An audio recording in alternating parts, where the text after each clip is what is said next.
Papa Dudut. Magandang araw po sa iyo at sa lahat ng mga nakatutok palagi sa Barangay Love Stories. Tawagin niyo na lamang po ako sa pangalang Angie. 28 years old at taga Gordon Heights dito sa Olongapo City.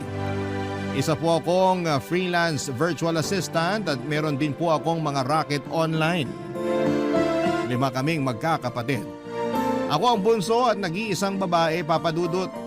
Dahil doon ay nasanay po akong sagana sa atensyon mula sa mga magulang namin at sa mga kapatid ko. Kaya naman aminado po ako na lumaki akong spoiled brat at sobrang hilig pumarty.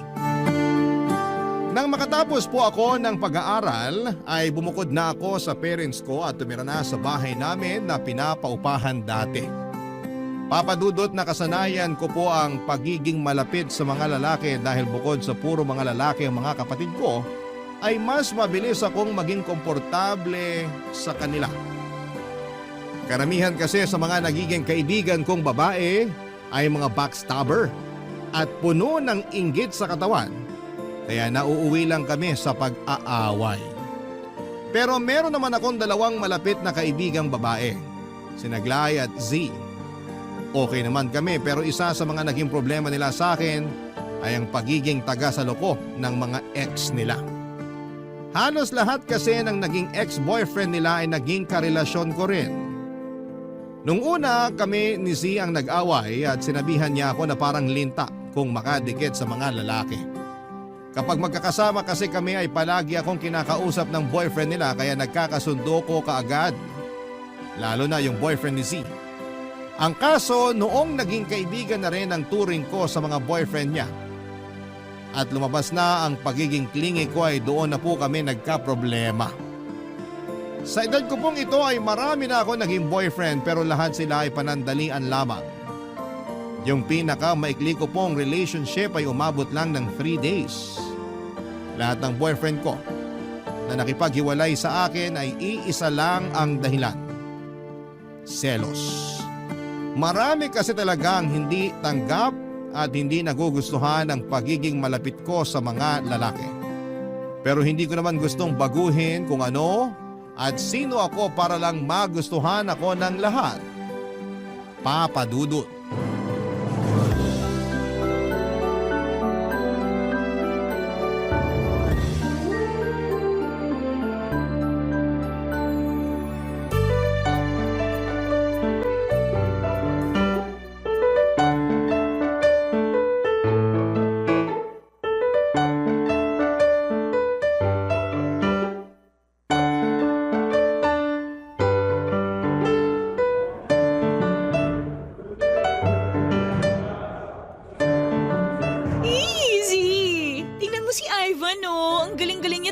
Basketball. Hoy, kilala kita. Kung ano man yung iniisip mo, wag mo nang ituloy. Ex ni Glay si Ivan. Alam ko naman yon. Hindi ba pwedeng nagagopuhan lang ako sa kanya? At saka mukhang masaya siyang gawing tropa. Tropa? Sure ka bang tropa lang? Dakilang taga-saloko nga ng mga ex, diba? Bunga nga naman neto. Kilala niyo naman ako, diba? Tsaka ano bang masama kung maging taga-saloko ng ex? Ex na nga, diba? Hindi niyo na boyfriend. Unless lang na mahal nyo pa. Mahal o hindi, dapat hindi mo ginajowa yung mga ex namin. Di ka ba aware sa girl code? O kung di mo talaga alam, kahit simpleng respeto na lang. Wala pa kayang 1 buwan na hiwalay si Glay at Ivan? Girl, kapag nakipag-break ka sa isang lalaki, mag-move on ka na kaagad. Kadiri naman kung babalikan mo pa. Hindi ba mas kadiri kung maging tagasalo ng ex? Hindi. Kung wala na kayong feeling sa mga ex ninyo, hindi yon kadiri. Unless na bitter ka pa rin matapos nyo maghiwalay. Ay, kung di lang kita kilala, mapipikon talaga ako sa'yo. Pero girl maghunos dili ka naman. Alam mong hindi pa 100% na nakaka-move on si Glay kay Ivan. What if masaktan mo yung kaibigan natin sa gagawin mo? May kipagkilala pa lang naman ako kay Ivan. Tsaka huwag kang nga mag-alala kasi kakausapin ko naman si Glay. Kapag inamin niya na may feelings pa siya kay Ivan, di kakaibiganin ko na lang yung tao. Pero kung wala na silang chance magkabalikan, then landian mode is on. Ibang klase ka talaga. Tindi mo, girl. Malakas loob ko sa mga ganyang bagay. Kasi wala naman sa lahi namin yung nire-reject ng isang lalaki kapag kami na yung nag-first move. Wow, ang yaman mo sa confidence. Hindi lang confidence, pati sa ganda. Grabe, ang lakas ng hangin. Di ka ba nilalamig? Hindi lamig tong nararamdaman ko, no? Kilig, bes! Lalo na kapag nakakashoot si Ivan. Oh, grabe, ang gwapo niya talaga. Kakasabi ko lang na maghunos dili ka eh. Hindi uso sa akin maghunos dili, no? Konti na lang, lalaglag na yung panty ko dyan kay Ivan. Ay, sana sa akin naman siya mag-shoot. Hoy, yung bunganga mo nga. Kadiri ka naman. Wow, makapandiri ka, parang virgin ka pa. At least ako hindi nagpa-first move sa lalaki. Pero isang sabi lang, G ka kagad sa motel. Girl, huwag ka magmalinis kung kitang-kita yung dumi, okay? Ay, basta mas malandi ka. Salamat sa compliment. Kung kalandian lang din naman yung usapan, wala sa inyong dalawa ni Glay yung makakatalo sa akin, no? Girl, kahit di mo sabihin, alam na namin yon. As in, nakatatak na sa isip namin ni Glay. Grabe talaga kayo sa akin. Kaibigan niyo ba talaga ako? Same question para sa'yo nung ginawa mo yung mga ex namin. Ay, di ka maka-move on, te. Nakakaumay ka, promise. Mas lalo ka mauumay kung di mo tatantanan kakajowa sa mga ex namin ni Glay. Kapag ikaw, sinaktan lang ni Ivan na yan, huwag kang iiyak sa amin, ha? Seryoso? Siya yung mananakit sa akin? Girl, baliktad yata. Yabang nito, mabuntis ka sana. Oy, protektado ako, no? Eh di ikaw na. Certified na malandi ka nga talaga. Laban na laban eh. Sayang yung ganda kung mabubulok lang. Kaya ikaw, lumandi ka na hanggat kaya mo. At ikaw naman, please lang. Uso rin lumandi responsibly. Pakinote. Ha? Diyan, sa kuting mo. Papadudod sa kabila ng mga paalala sa akin ni Z ay itinuloy ko pa rin ang pakikipaglapit ko kay Ivan. Ewan ko ba pero hindi ko talaga nakokontrol ang sarili ko kapag may natitipuhan akong lalaki. Nasa talking stage pa lamang kami noon ni Ivan ay na-fall na kaagad ako sa kanya. Alam ko naman na iisipin na naman noon ni Z at Glay na napakalandi kong babae pero sanay na ako sa mga naririnig ko mula sa kanila. Mas mahalaga sa akin na maging masaya dahil hindi ko naman alam kung hanggang kailan pa ako mag-i-exist dito sa lupa. Kaya naman kahit para sa iba ay hindi magandang tingnan ay hinayaan kong lumalim pa ang namamagitan sa amin ni Ivan. Dahil gusto ko talaga si Ivan ay sinadya kong patagalin ang panliligaw niya. Alam ko naman kasi na sa ganong stage ko lamang makikita yung full effort ng isang lalaki. Kapag naging kami kaagad ay mawawala na yung excitement at mabilis lang kaming mauumay sa isa't isa. Batid ko na marami ang pwedeng mainis sa akin kapag narinig na nila itong parteng ito ng kwento ko. Pero mas pinili ko po ang magpakatotoo na lamang dahil pinagdadaanan ko naman po talaga to bago ko naisipang ibahagi sa inyo. Hindi ko naman itinago na nagkikita at nagde-date na kami ni Ivan pero nang malaman yon ni Glay ay doon na po kami nagkaroon ng panibagong away. Nangyari na yon noon pero mas naging malala noong si Ivan na ang pinag-uusapan, Papa Dudut.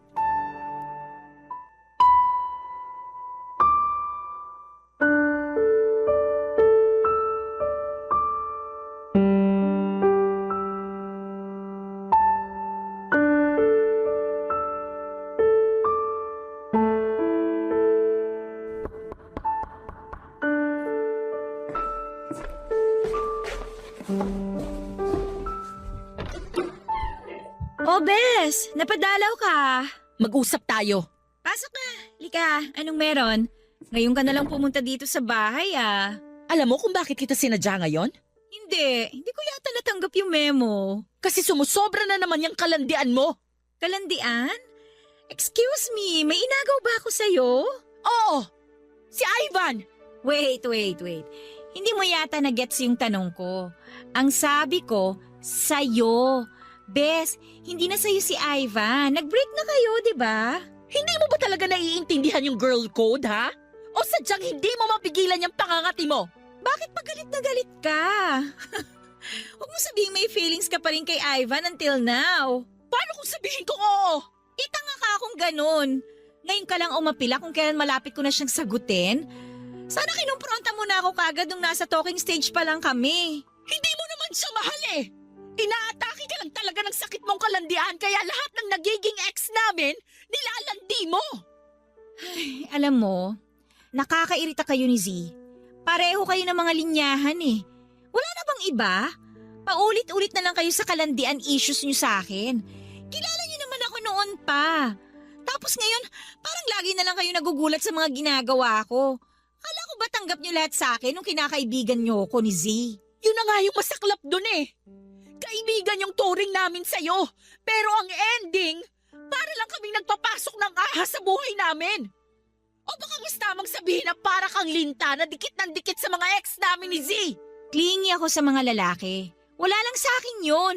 Pero lahat ng ginagawa ko binibigyan nyo ng mali siya eh. Lahat na lang masama sa inyo. Kasi kahit sa anggulo mo tignan, hindi maganda sa isang babae na masyadong madikit sa lalaki. Masyado kang inviting eh. Sa ginagawa mo, parang pinatunayan mo na talagang ikaw yung babae para sa lahat. Tipong konting kalabit lang, bibigay na. Sino pa nga ba naman yung lalaking tatanggi kung ikaw na mismong naghahain ng sarili mo? Wow! Napaka-judgmental mo naman. Wala tayo sa korte para husgan mo ako ng ganyan.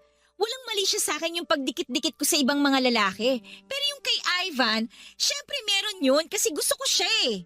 Makapagsalita ka naman, kulang na lang sabihin mong pokpok ako ha? Bakit? Hindi pa ba? Hindi ka lang nagpapabayad pero parang gano'n na rin yon. Oh my gosh! Anong sinabi mo? Uubusin ko itong mga mong maldita ka! Ang kapal ng mukha mong sabihan akong pokpok! Samantalang ikaw yung nagbibilang ng mga lalaki sa buhay mo! Mas marami ka pa sa akin! O yan! Pinitiwan na kitang mahal na prinsesa! Kala mo hindi kita gagantihan? Aray ko! Makakariban lang ng buhok ko! Tumigil! Wala akong pakialam sa buhok ko! Layo ka ako si Ivan! Siya yung sabihan mo, wag ako! Tsaka, tigilan mo na nga yung katangahan mo! Kasi hindi man liligaw sa akin si Ivan kung mahal ka pa rin niya! Papadudot mula na mag-away kami ni Glay ay hindi na kami nag-usap pang muli. Kahit si C ay nararamdaman ko na dumidistansya na rin sa akin noon. Ine-expect ko naman na magkakampihan talaga sila dahil noong panahong yon ay hindi ko pa rin inaamin ang naging pagkakamali ko. Hindi ko na rin naman sila pinilit na sumama sa akin o kausapin ako dahil choice naman nila yon. Pero makalipas lamang po ang mahigit 1 linggo ay kinausap na ulit ako ni Z. Samantala'y nagpatuloy ang panliligaw ni Ivan. Kagaya ng una ay sweet siya at maasikaso. Naisip ko tuloy na baka isa yon sa mga dahilan kung bakit hindi pa rin nakaka-move on sa kanya si Glay. Hanggang isang araw ay bigla nalaman niyang sinabing hihinto na siya sa panliligaw niya. Aaminin ko na hindi ko inaasahan na mangyayari yon. Dahil buong akala ko ay okay na kami. Yun bang sigurado nang magiging kami pero nasaktan ako sa sinabi niyang hindi na niya itutuloy ang panliligaw. At ang dahilan, pareho lang din sa mga nakaraang relasyon ko. Hindi niya rin nagustuhan ang pagiging clingy ko sa mga kaibigan kong lalaki. Ipinaliwanag ko naman sa kanya na walang ibig sabihin yon, pero hindi niya ako pinaniwalaan. Barangay Love Stories. Barangay Love Stories. Nang huminto na sa panliligaw si Ivan ay humanap agad ako nang ipapalit sa kanya para hindi ako magmukhang mahina kasi nasaktan din ako sa mga nangyari. Nakipag-flirt ako sa kung sino-sinong lalaki pero tuwing inaaya na nila akong mag-date o mag-motel ay bigla na lamang akong nawawala ng gana. Hanggang sa makahanap ako ng katapat papadudot. Tawagin niyo na lamang po siya sa pangalang Niel. Isa siyang maginoo pero medyo suplado noong unang beses kaming magkita. Mas matanda po siya sa akin ng 3 taon at nagtatrabaho siya bilang internal auditor sa isang kumpanya sa Subic Bay, Freeport. Nagkakilala kami noon sa isang club. Nagkausap kami sandali at inalok ko siyang uminom Pero nasabi niyang hindi raw siya umiinom at may sinusundo lang siya roon. Nabitin ang pag-uusap namin noong gabing yon dahil hinahanap niya raw yung kapatid niyang lasing na lasing. Kaya hinayaan ko na lamang siya at hindi na nangunit pa. Pero bago niya ako iwanan sa pwesto ko ay sinubukan kong hingin ang pangalan niya sa social media o kahit number niya para magkausap pa kami ulit. Ang kaso nga lang Papa Dudut ay tinanggihan niya ako. Nagulat pa ako noon dahil first time kong maranasan at tanggihan ang isang lalaki. Siyempre napahiya ako. Hindi ko inisip pa na magkikita kaming muli. Papa Dudut, kaya ako naglasing ng gabing yon ay dahil pinag-iisipan kong kausapin kung kakausapin ko pa ba si Ivan at mag-apologize sa kanya. Obvious naman na ako yung may mali sa aming dalawa at doon na nga po ako nakapag-decide na kausapin siya. Pinuntahan ko siya sa kanila sa pagbabaka sakaling magkakaayos pa kaming dalawa, Papa Dudut.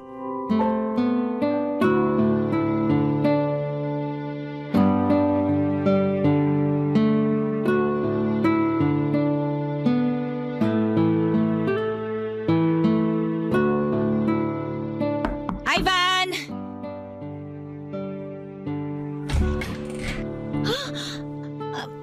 Ikaw? Anong ginagawa mo dito? Kasi dito ako nakatira. I'm sorry. Hindi ko kasi alam na sa'yo pala tong bahay na to. Akala ko kasi… Ano bang sadya mo rito? Manghihingi ka pa rin ba ng number? Wala na tayo sa bar. Hinahanap ko kasi si Ivan. Gusto ko sana siyang makausap kung okay lang. Wala pa siya rito, pero pauwi na yon. Pwede mo naman siyang hintayin dito sa loob. Ha? Hindi na. Dito na lang ako sa labas. Para ano? Magmukha akong di nagpapapasok ng bisita? Ganon ba? Sorry. Sige na nga, papasok na ako. Gusto mo ba ng maiinom? Coffee? Tea? Oh, wag na. Okay lang ako. Hihintayin ko na lang si Ivan.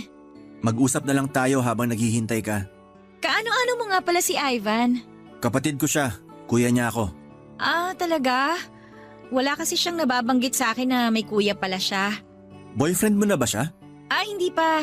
Actually, naniligaw pa lang siya sa akin pero nagkaroon kami ng problema eh. Anong problema naman yan? Nagselos kasi siya sa mga lalaking nakakasama ko. Hindi niya nagustuhan yung pagiging clingy ko sa kanila. Kaya naman pala. Pero gaya nga ng lagi kong sinasabi, wala naman sa akin yun. Walang meaning yung pagiging clingy ko sa kanila. Gaano ka ba kaklingi? Mahilig ako yumakap. Lagi ko silang inaakbayan o kaya hinahawakan. Minsan pag nagkakasarapan ng biruan, kinukurot ko nipples nila. Ginagawa mo yun? Oo. Alam ko naman na hindi magandang impression mo sa akin. Siguro, iniisip mo rin na ang landi-landi ko, no? Pero okay lang, sanay na naman ako eh. Hindi naman sa hinuhusgahan kita. Maganda rin na nagsiset ka ng boundaries pagdating sa ibang lalaki. Lalo na kung hindi mo naman boyfriend. Kahit kaibigan mo pa sila, kung may boyfriend ka na, dapat may respeto ka pa rin sa pagitan nyo. Hindi natin hawak yung isip ng ibang tao. Kaya tayo na mismo yung mag-ingat sa mga ikinikilos natin. Sorry. Wala kang kasalanan sa akin, kaya hindi ka dapat sa akin nagsosorry. O sige, kay Ivan na lang. Kaya ka ba pumunta dito para mag-sorry sa kapatid ko? Ganun na nga. Sigurado ka bang mapapatawad ka niya? Mukha namang hindi ka sincere. Judgmental ka naman? Kung sincere ka, bakit ngayon mo lang naisipan na kausapin siya? Siguro naman nag-usap na kayo bago siya tumigil sa panliligaw sa'yo. Bakit hindi mo ba kinuha yung pagkakataon na yon para mag-sorry? Hindi man porke late ko nang na-realize yung pagkakamali ko hindi na ako sincere. Okay, sorry kung na-judge kita. Pero hindi pa rin kita gusto para sa kapatid ko. Ha? Narinig mo naman yung sinabi ko. Bakit? Kapag ba sinabi mo sa kanya na hindi mo ako gusto, hindi na siya makikipag-ayos sa akin? May tiwala siya sa mga desisyon ko. May girlfriend ka ba ngayon? Bakit mo natanong? Balak mo rin bang maging clingy sa akin? Hindi kita pipigilan. Nagtanong lang naman ako. Kung gusto mo talagang malaman kung may girlfriend ako, sige, sasagutin ko yung tanong mo. Wala pa. Okay. Wala ka nang ibang itatanong? Wala na. Kung matagal pang makakabalik si Ivan, siguro babalik na lang ako. Kung babalik ka rito, ako lang din yung makakaharap mo, kaya hintayin mo na lang siya. Akala ko ba klingi ka sa ibang lalaki? Bakit parang naiilang ka sa akin? Kasi syempre, kuya ka ni Ivan eh. O ngayon? Di ba, sabi mo nga, mag-set ako ng boundaries. Sinisimulan ko na yun ngayon. Papadudod parang tumalon ang puso ko nung time na yon nang biglang ngumiti si Miel. At yung ngiti na yon ay sinundan pa niya ng mahinang pagmumura na halos hindi ko na narinig. Hindi niya siguro akalain na gagamitin ko rin sa kanya yung sinabi niya. Natawa pa ako noon dahil ang cute niyang magmura. Sa itsura't galawan kasi ni Miel ay hatang may mataas siyang pinag-aralan at matino talaga siyang tao. Kaya natawa ako noong nalaman kong may ganong side din pala siya. Tungkol naman po kay Ivan ay nagkausap naman kami pero hindi naging malinaw sa akin kung may chance pa ba kaming dalawa. Pakiramdam ko tuloy noon ay kinokontrol lang ni Ivan ang nararamdaman niya para sa akin dahil kay Glay. At para malaman ko kung may feelings pa talaga siya ay naisip ko siyang pagsilosin. Linggo noon at wala akong pasok sa trabaho kaya in-invite ko si Miel na sumama sa amin ni Z sa isang resort. Pero hindi naman ako nagtagumpay sa plano ko. Isinama kasi ni Z si Glay at isinama naman ni Miel si Ivan. Kaya ang ending, nagkaroon ng pagkakataong mag-usap yung mag-ex. Ako naman ay nakipagpanisan ng laway kay Miel dahil kaming dalawa lang yung naiwan sa cottage noong time na yon. Kapag sinusubukan kong magbukas ng topic para may mapag-usapan kami, nadidistract naman ako tuwing napapansin ko yung pagtitig niya sa akin. Kaya tumatahimik na lamang ako. First time nangyari na tumiklop ako ng ganon sa isang lalaki. Kadalasan kasi ay maingay ako tuwing may kasamang lumabas. Pero iba po si Miel. Ewan ko ba kung bakit na iba ang pattern ko sa presensya niya. Matapos ang araw na yon, sa halip na magkaayos kami ni Ivan ay mas lalo naman siyang dumistansya sa akin. Sobrang lungkot ko noon dahil gets ko nang wala na kaming pag-asa. Nagbiro na lamang ako sa sarili ko na kung wala akong pag-asa sa bunso ay sa kuya niya na lamang. Sinubukan kong hanapin sa Facebook ang account ni Miel sa friend list ni Ivan para i-chat ko pero wala talaga akong plano noon na makipagmabutihan sa kanya. Lakas loob ko siyang chinat at nag-reply naman siya pero dahil alam ko naman kung anong trabaho niya, hindi ako masyadong nangulit. Trip ko lang talaga na guluhin ang buhay niya dahil masyado siyang seryoso. Hindi ko naman akalain na sa ginawa kong yon ay ako rin pala ang mahuhulog sa ginawa kong patibong papadudot.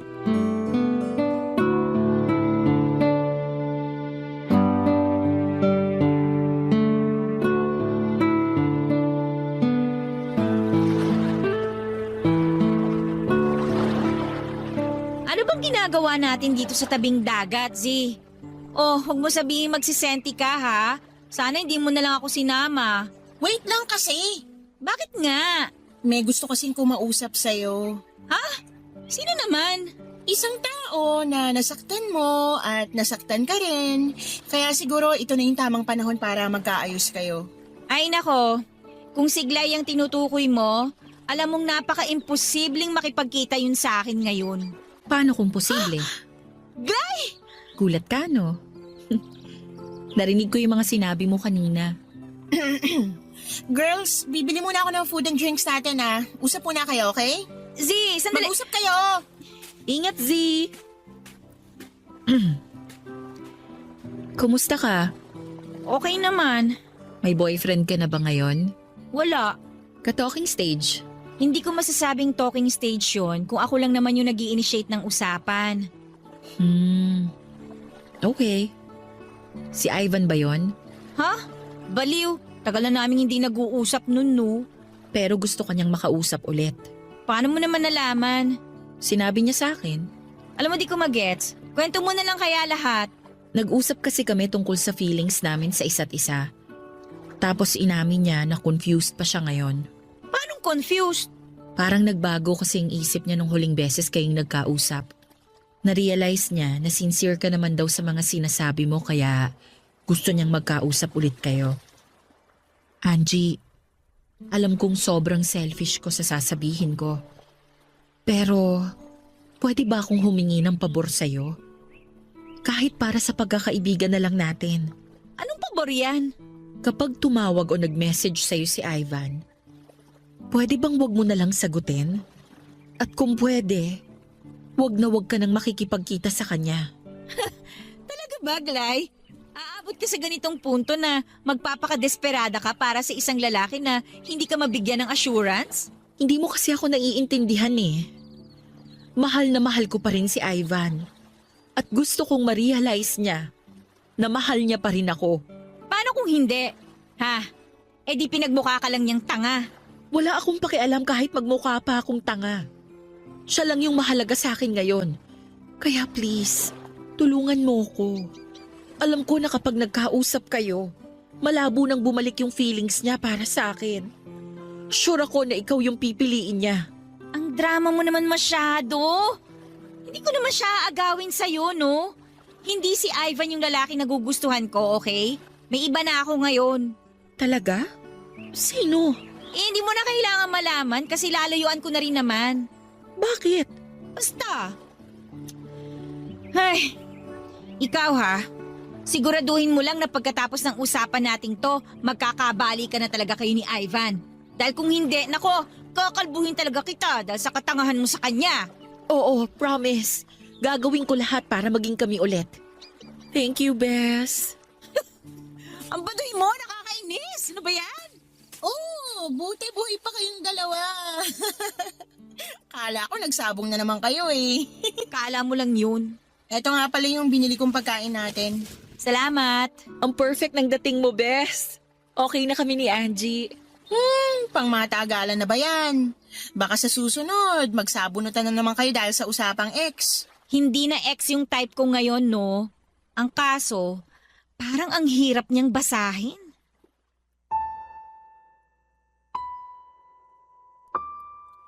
Papadudot dahil sa pakiusap sa akin ni Glay ay hindi nga ako nakipagkita kay Ivan nang i-message niya ako para makapag-usap daw kami. Hindi ko na pinansin ang messages na blinak ko na rin siya sa Facebook at Messenger. At dahil kapatid niya si Miel ay hindi na rin ako nagchat-chat sa lalaking yon, kagaya ng ginagawa ko noong nakaraan pa. Gusto ko na po kasing putulin lahat ng connection ko kay Ivan para wala nang dahilan na magkita pa ulit kami. Pagkatapos kong pagbigyan ng hiling ni Glay ay bihira na rin kaming magkita kaya hindi ko na alam kung ano nang estado ng relasyon nila ni Ivan. Si Z naman ay busy na rin sa mga ganap niya sa buhay kaya hindi na kami nakakapagkwentuhan gaya ng dati. Tuwing naaalala ko si Miel ay naaalala ko rin yung mga pagkakamaling nagawa ko. Lalo na doon sa parte na akala ko ay walang masama sa pagiging clingy ko sa mga lalaki. Sinubukan kong intindihin ang pinupunto ng mga kaibigan ko at na-realize ko na kung ano yung matagal na nilang ipinapahiwatig sa akin. Nakikipag-usap at nakikipagkita pa rin naman ako sa mga kaibigan kong lalaki pero hindi na ako dumidikit at dumilingkis sa kanila gaya ng ginagawa ko noon. Hindi na rin po ako naghanap ng lalandiin dahil parang bigla na lamang ako nawala ng gana sa ganong mga bagay. Nag-focus na lamang po ako noon sa trabaho ko.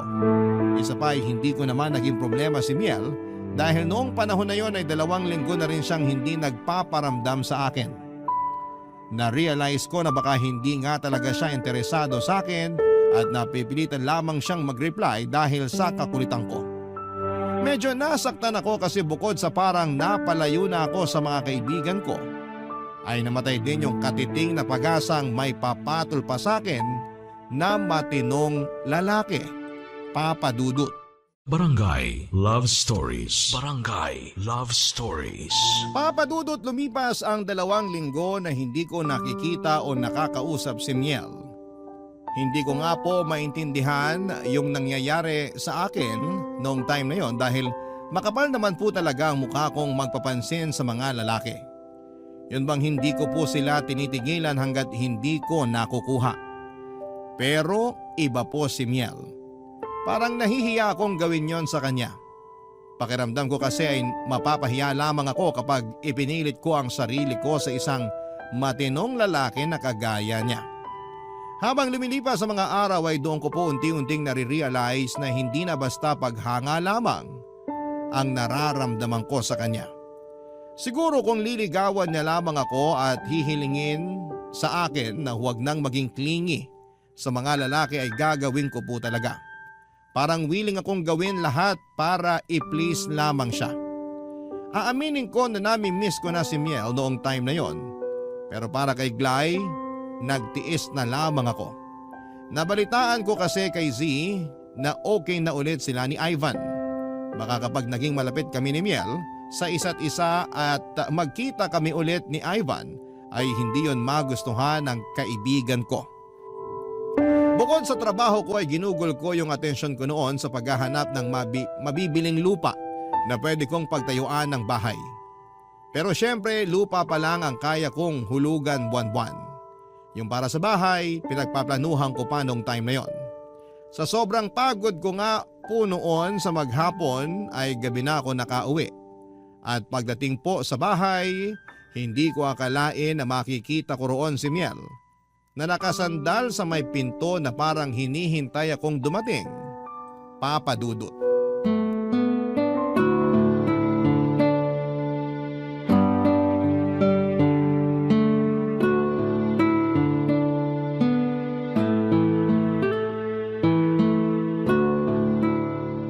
Hi, Oh, anong ginagawa mo rito? Kanina ka pa ba? medyo pero okay lang. Hinintay talaga kita para makausap. Para saan naman? Halika, pasok ka. Sa loob na tayo mag-usap. Salamat. Hindi ka na kasi nagme-message sa akin. Galit ka ba? Bakit naman ako magagalit? Baka kasi nagtampo ka nung wala akong paramdam ng 2 linggo? Bakit naman ako magtatampo? Hindi mo naman ako girlfriend. Puka, Salamat. Pero gusto ko pa rin mag-sorry. Sobrang busy ko lang talaga. Alam mo naman kapag audit season, di ba? alam ko, kaya nga hindi na kita inabala eh. Nakakahiya rin kasi. Hindi mo naman kailangang mahiya. Okay lang naman sa akin kung magme-message ka. Magre-reply naman ako kapag may oras pa ako na magbukas Gawin mo na lang yun sa magiging girlfriend mo. Hindi ko alam kung ready na siya para sa ganon. Baka kasi kailangan muna namin na mas kilalanin pa yung isa't isa. So, may pinopormahan ka na? Oo. Maganda ba siya? Oo naman. Tsaka sweet din. Sobrang sweet. Ah, ganun? Eh bakit gusto mo pa rin na mag-message ako sa'yo? Ano yun? Kailangan mo ng reserba? Masyado kang special para maging reserba lang. Dapat nga itrato ka na parang fairy tale princess eh. Kaya kung magpapaligaw ka, piliin mo yung totoong lalaki. Yung kaya kang panindigan kahit makita pa yung mga bagay na hindi maganda sa'yo. Malabo na ako makahanap ng ganyang lalaki. Alam mo naman yung naging past ko, 'di ba? Sure ako na nakwento na yun sa'yo ni Ivan. Tingin nila sa akin, kaladkaring babae ako. Paano kung may magkagusto sa'yo na kabaliktaran ng sinasabi mong ugali mo? Sabi ko nga 'di ba, malabong mangyari yun. Never mangyayari na may magkakagusto sa akin na kagaya mo. Oh, bakit natatawa ka? Wala. Ang cute mo kasi sumagot.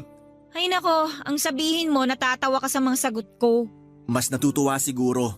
Hindi kasi ako naniniwala sa sinabi mo na walang matinong lalaki na magkakagusto sa'yo. Maniwala ka man o hindi, 1 beses pa lang ako nagka-girlfriend. Sinubukan ko namang makipaglandian noon sa ibang babae pero hindi ko kayang tagalan kaya tinigilan ko na lang. Hanggang sana sanay na lang ako na mag-isa. Mas na-enjoy ko yung ganun. Pero nagbago lahat yon nung may makulit na nag-chat sa akin. So, may iba pang nagchat-chat sa'yo bago ko. Wala. Ikaw pa lang yun ang ulit sa akin ng ganon. Sinungaling. Sa gwapo mong yan, wala pa nagme-message sa'yo? May mga nagme-message na rin naman noon pero alam ko kung paano sila patigilin. Ah, kaya pala hindi ka na nagparamdam sa akin kasi gusto mo na rin akong patigilin. Okay na. Gets ko na. Ang bilis mo namang magtampo. Sabi ko nga 'di ba, naging busy lang ako. Tsaka kung may balak akong patigilin ka, bakit kita pupuntahan ngayon dito? Ewan ko. Hindi ko alam. Nandito ako kasi namimiss kita. Marami pa akong kailangan tapusin pero hindi ko na matiis na hindi ka puntahan. Baka kasi bigla ka na lang mawalan ng gana sa akin. At ayokong mangyari yon. Papa Dudut, para po ako noong bulating binudbura ng asin sa sobrang kilig ng sabihin ni Miel na nami-miss niya ako. Ganon po ako karupok sa kanya. Noong nagpatuloy yung usapan namin ni Miel ay hindi ko talaga magawang alisin sa kanya yung mga mata ko. Halos ma-memorize ko na pati ang pagbuka ng bibig niya tuwing nagsasalita siya. At sa kaloob-looban ko, nagwawala na ang puso ko dahil sa saya. Sa kabila ng pagiging flirty ko, yun pa lamang ang unang beses na nakaramdam ako ng ganong katinding kilig para sa isang lalaki. Kaya naman noong time na yon ay sure na ako na hindi lang talaga basta paghanga ang nararamdaman ko para kay Miel. Noong gabing yon ay inamin sa akin ni Miel na gusto niya ako. Kinuha pala niya kay Sia ang address ng bahay ko, kaya alam niya kung saan ako pupuntahan. Hindi nga nagtagal ay nanligaw na rin siya sa akin, Papa Dudut. Bala ko rin sana siyang pahirapan noon, kagaya ng ginawa ko kay Ivan. Kahit na alam ko namang mabuti siyang tao at responsable bilang boyfriend kung sakali. Gusto ko pa rin siyang kilalanin ng lubos dahil sakaling maging kami na, gusto ko siya na yung huli kong maging karelasyon. Hindi ko nga po alam pero kapag nakikita ko siya ay nagiging malinaw sa akin yung future ko. Na siya na talaga yung makakasama ko hanggang sa pagtanda. Kahit kasi sobrang busy niya ay hindi niya ako nakakalimutang kumustahin. Naglalaan siya kahit kaunting oras para makausap ako. At sobrang saya ko. Kaya naman yung plano kong pahirapan siya ay hindi ko na napanindigan pa. Wala pang isang buwan ay tuluyan ko nang sinagot siya, Papa Dudut.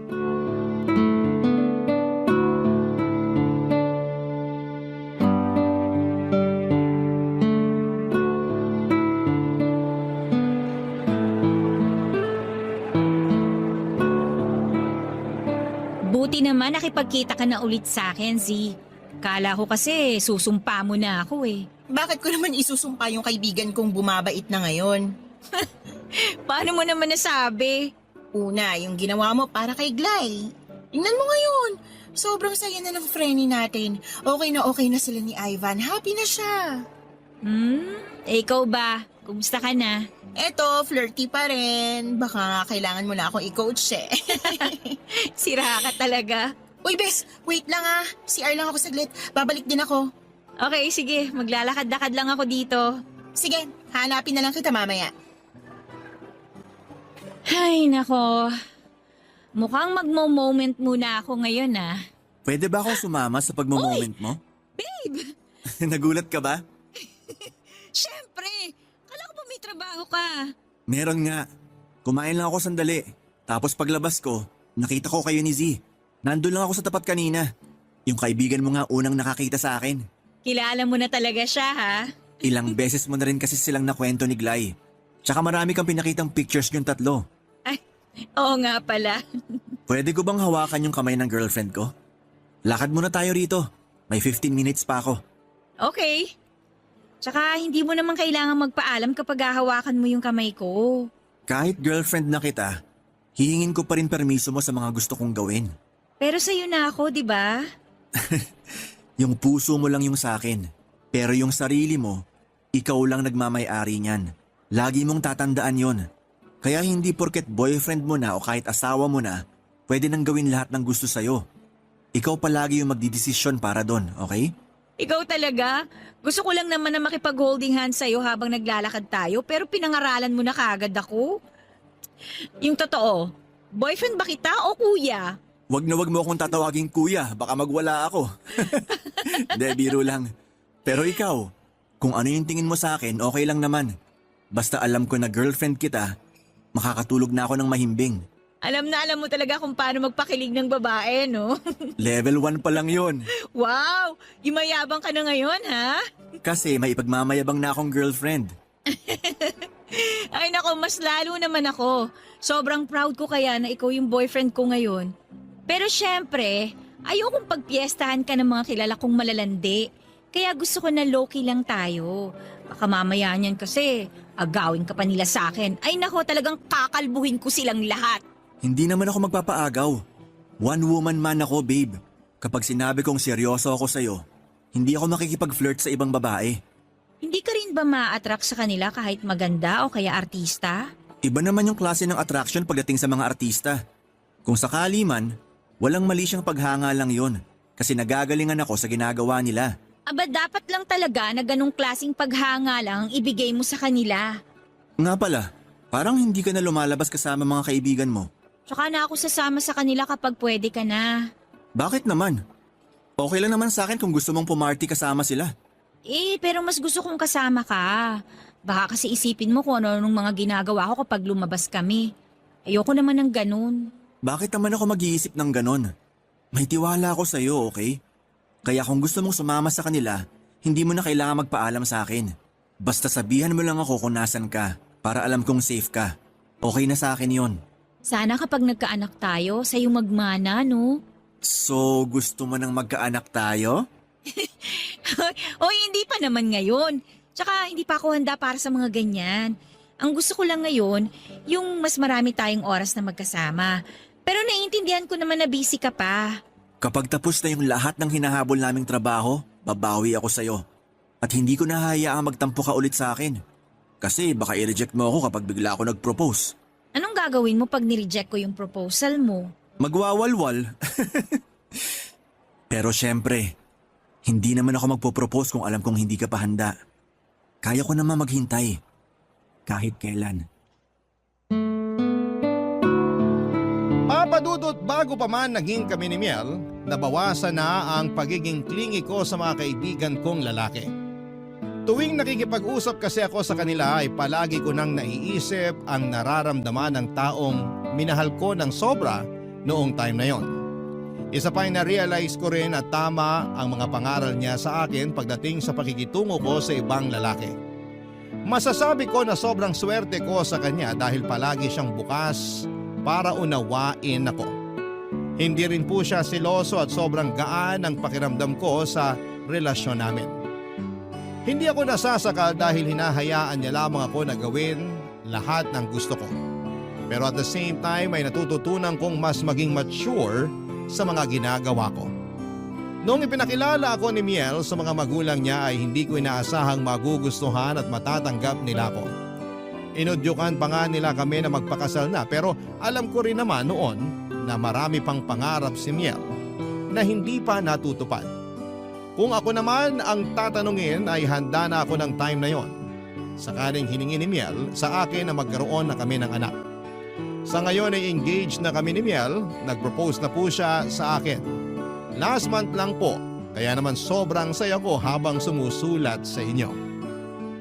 Sana'y maranasan din ng mga single ninyong listeners na makahanap ng matinong lalaki, kagaya ng fiancé ko. Hanggang dito na lamang po Papa Dudut at wala po akong ibang masasabi kundi ang maraming salamat dahil nabigyan po ako ng pagkakataon na maibahagi ang kwento ko sa programa ninyong nangunguna pa rin sa aming mga puso.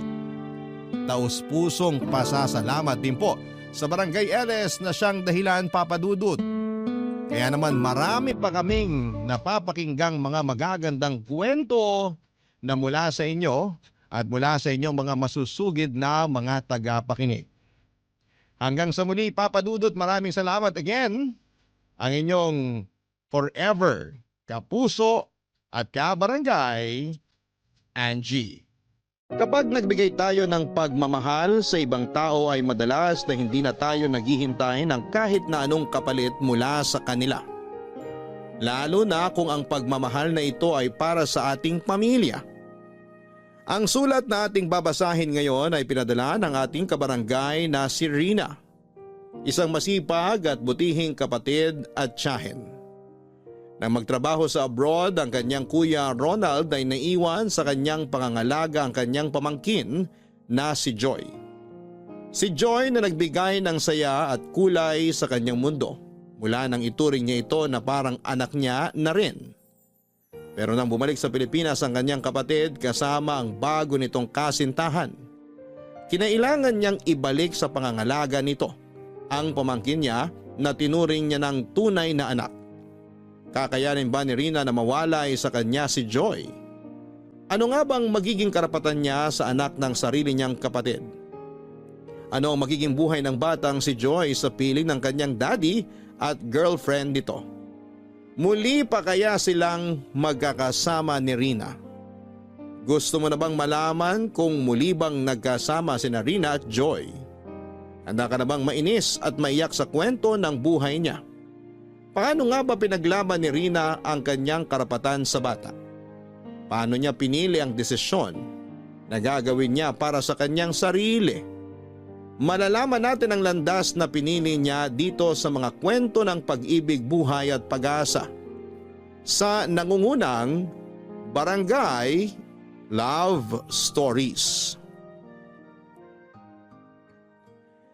Dear Papa Dudut, itago niyo na lamang po ako sa pangalang Rina.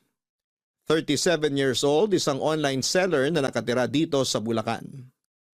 Matagal niyo na po akong avid listener at hindi pwedeng matapos ang araw ko nang wala akong napapakinggan na istorya na inyong iniere.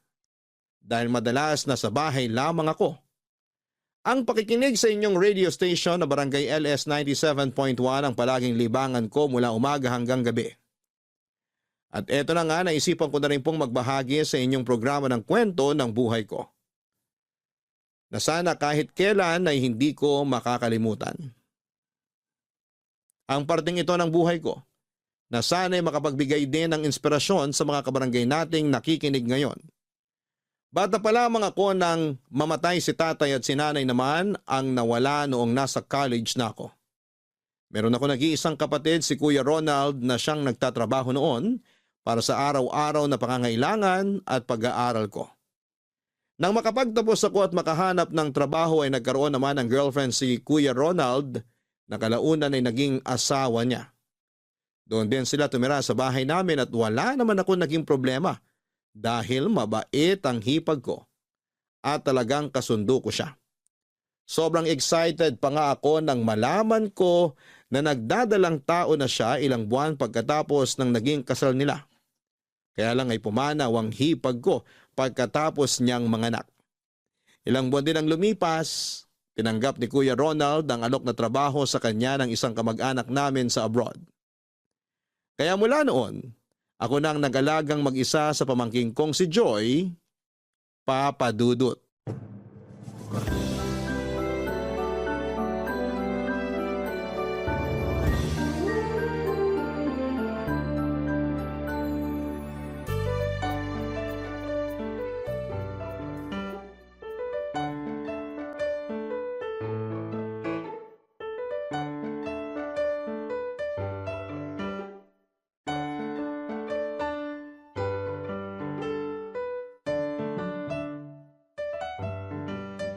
Sa wakas, nakatulog na rin ang pamangkin ko. Ano kayang pwedeng maluto para sa merienda namin mamaya? Siguro pancake na lang na may strawberry syrup kasi favorite niya yun. Sige, yun na lang iluluto ko Besh? mamaya. Besh, andyan ka Ano ba? ba naman to si Josh? Besh! Ganitong oras talaga ng siesta kung pumunta Besh, dito sa bahay. Alam kong nandyan ka sa Ang loob. lakas pa ng boses. Buksan mo na tong door. Pagbuksan ko na nga ng pinto at baka magising pa si Joy. Nasusunog na yung beauty ko. Please! Sino ba naman kasing may sabi na pumunta ka ng ganitong oras dito sa bahay ko? Ay, finally. Binuksan na rin ng mahal na Reyna ang pintuan ng kanyang palasyo. Ay, hindi pala mahal na Reyna. Kasi wala pa nga palang hari na kasama dito sa bahay. Che, pumasok ka na nga bago ka pa matusta dyan kasi ang taas ng araw oh. Sa true yan. Kaya nga ilang patong ng sunscreen ang nilagay ko sa balat ko bago ako lumabas ng bahay namin kanina. Tara muna dun sa kusina kasi pe-prepare ko yung mga gagamitin ko na pangluto ng pancake. Pero hinaan mo yung boses mo ha. Bakit naman? Baka kasi nakakalimutan mo na Sabado ngayon at oras ng siesta kaya tulog ngayon ang pamangkin ko. Oo nga.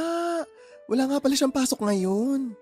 May itlog pa naman ako dito, butter tsaka harina at meron pang laman tong bote ng strawberry syrup. Kasya na to para sa merienda namin mamaya. Napakasipag naman talaga ng besh ko. Pwedeng-pwede nang tumanggap ng bagong applicant para sa magiging king of her life. Anong applicant yung sinasabi mo, Besh? At saka bakit pala nandito ka? Kasi yayayain sana kita umalis para Ay, sa... sorry. Wala akong oras para dyan. Hindi ako pwedeng umalis ng bahay kasi walang kasama si Joy dito. Pwede mo namang isama yung pamangkin mo? Hindi nga pwede ngayon, Besh. May drama sa TV mamaya na sabay naming inaabangan at pinapanood kapag ganitong araw. Hindi pa naman kasi ngayon, kaya pumayag ka na lang. Umuo ka na lang, please. Teka, saan at kailan ba yung tinutukoy mo na lakad? Bukas pa naman to ng umaga, doon sa bahay ng office mate ko. Malapit lang yun dito. Tsaka magdadala naman ako ng kotse, kaya sabay-sabay na tayo. Birthday kasi ng pamangkin niya, 12 years old na. Pwede mo ring isama si Joy. Bakit naman kami pupunta doon? Eh hindi naman kilala ni Joy yung birthday celebrant. Pero kilala ka ng office mate ko. At paano niya naman ako nakilala? Nakita niya kasi yung picture natin sa Facebook ko. Tapos tinanong niya kung may boyfriend ka na. Ang sabi ko, wala pa. Crush na crush ka raw niya. Nabanggit pa niya sa akin na 1 linggo na raw inamag yung friend request niya sa'yo. Hanggang ngayon, hindi mo pa rin daw ina-accept. Besh, alam mo naman na hindi ako basta-basta nag-a-accept ng mga friend request. Wala pa nga yatang 500 yung friends ko ron tapos idadagdag ko pa yung kaopisina mo na hindi ko namang kilala. Kaya nga isasama kita sa birthday party ng pamangkin niya para makilala mo na siya. Ang tagal niya na rin kasi akong kinukulit tungkol sa'yo. Syempre, nasabi ko sa kanya na hindi ka pwede basta umalis ng bahay kasi nga wala magbabantay kay Joy. Kaya sa tingin ko, this is the only chance para magkakilala na kayo. Tapos malay mo, magkasundo kayo, di ba? Magkaroon na ng new friend si Joy. Tapos new love life naman yung tita niya. So everybody happy! Ano everybody happy? At talagang ginamit mo pa ang pamangkin ko para lang magkaroon ka ng dahilan na makilala ko yung office mate mo. Alam ko kasi na bagay kayong dalawa. Kaya ayokong sayangin yung pagkakataon na to. Promise, super duper bonggang guwapings tong nirereto ko sa'yo. Sorry pero hindi ako interesado talaga. Magsisimba kami bukas ng umaga ni Joy. Pagkatapos, bibili kami ng bagong sapatos niya kasi may sira na yung ginagamit niya ngayon sa school. Plano ko rin na manood kami ng sine kaya wala na kaming oras na pumunta sa birthday party. Sa susunod na lang kapag wala kaming ibang nakaplanong lakad ni Joy. Papadudot ng ipinagbuntis pa lamang ng hipag ko si Joy ay sobrang excited na ako na makapanganak siya. Napakarami ko ng plano para sa bata na para bang ako yung nanay niya. Natatawa na nga sa akin si Kuya Ronald at ang asawa niya kapag naririnig ang mga plano ko para sa pamangkin ko. Kung saan ko ito plano na pabinyagan, saan gaganapin ang first birthday party niya, kung saan mag-i-enroll kapag nag-aaral na, at kung ano-ano pang plano. At sobrang natuwa ako nang pumayag sila na Joy ang ipangalan sa pamangkin ko. Gustong gusto ko talaga ang pangalan na yon kasi naniniwala ako na siya ang magbibigay ng kulay at saya sa buhay at bahay namin. Nangako din ako noon sa hipag ko na tutulungan ko siya sa lahat ng bagay pagdating sa anak niya. Kahit na hindi niya kailangan ng tulong ko, hindi ako mawawala sa tabi nila. Sa tabi nila ni Kuya Ronald. Ang hindi ko lang inaasahan noon, siya pala ang maagang mawawala sa buhay namin. Kaya mula nang pumanaw ang hipag ko at mahawakan ko ang pamangking kong si Joy, nangako ako na gagawin ko ang lahat para mapunan ang pagmamahal na hindi na maibibigay ng tunay niyang ina, Papa Dudut.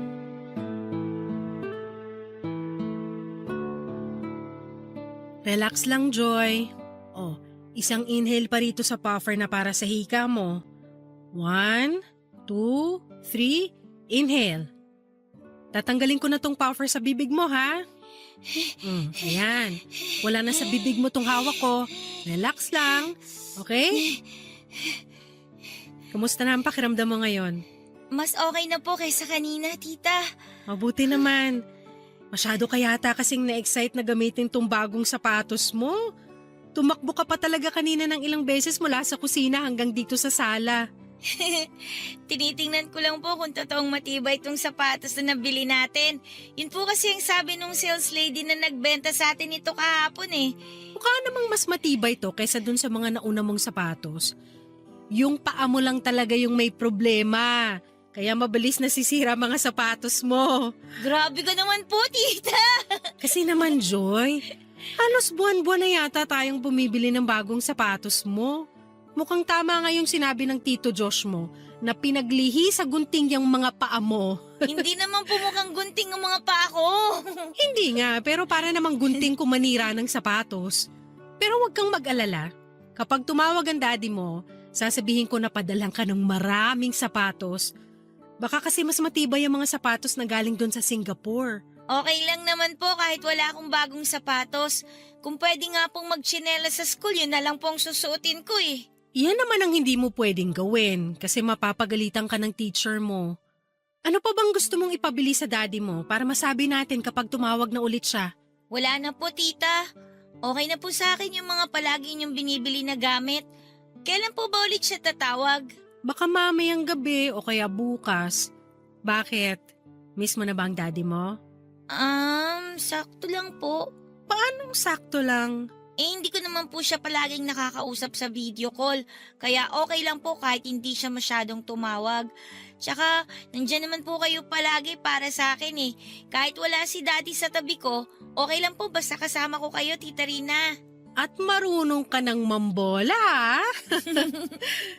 Hindi po bambobola yun. Totoo po na palagi akong happy basta po kasama ko kayo. Payakap nga ako sa napaka-cute kong pamangkin. Tita, ang higpit naman po na yakap nyo. Hindi ko kasi mapigilan na yakapin ka ng mahigpit. Teka, baka dumating na pala yung service nyo papasok sa school. Ito na ulit yung puffer mo. Hala, tita, ang cute naman ng keychain na lalagyan ng puffer ko. Kulay pink tapos may design pa na pusa sa gilid. Nagustuhan mo ba? Sobra po! Mabuti naman, para hindi mo makakalimutan kung saan-saan tong puffer mo. Huwag mo nga alisin to sa bulsa mo kasi hindi natin alam kung kailan naatake ang hika mo. Opo, tita. Promise po, hindi ko po aalisin to sa bulsa ko. Very good. Nandiyan na ang service nyo na jeep. Ihatid na kita palabas ng bahay. Tara na po, tita. Sumakay ka na ron sa service nyo. Mag-iingat ka, ha? Opo, tita. Thank you po sa pag-aasikaso ng mga gamit ko, ha. I love you po! I love you too, Joy. Bye! Bye-bye, tita! Magligpit na nga muna ako ng pinagkainan namin bago ako maglaba. Oh, si Kuya Ronald tong tumatawag, ah. Hello, Kuya Ronald. Kumusta? Rina, mabuti at nasagot mo kagad ang tawag ko. Ayos lang naman ako. Kayo ni Joy, kumusta? Okay lang din kami rito. Sayang, kasi kakasakay niya lang din ang service nila. Kung napaaga ng konti ang tawag mo, nakausap mo pa sana siya bago siya pumasok sa school. Ah, ganun ba? Sayang nga, pero iba talaga ang gusto kong sabihin. Kaya ako napatawag ngayon. Tungkol saan yan at parang biglang sumeryosong boses mo? Nagdesisyon na kasi kami ng girlfriend kong si Sita na umuwi na ng Pilipinas. Talaga? Magandang balita yan para kay Joy! Oo, alam ko. Pero Rina, hindi kami dyan titira sa bahay na naiwan ni nanay at tatay. Doon kami tutuloy sa bahay ni Sita sa Cavite. At plano sana namin na kunin na mula sa iyong pangangalaga sa anak ko.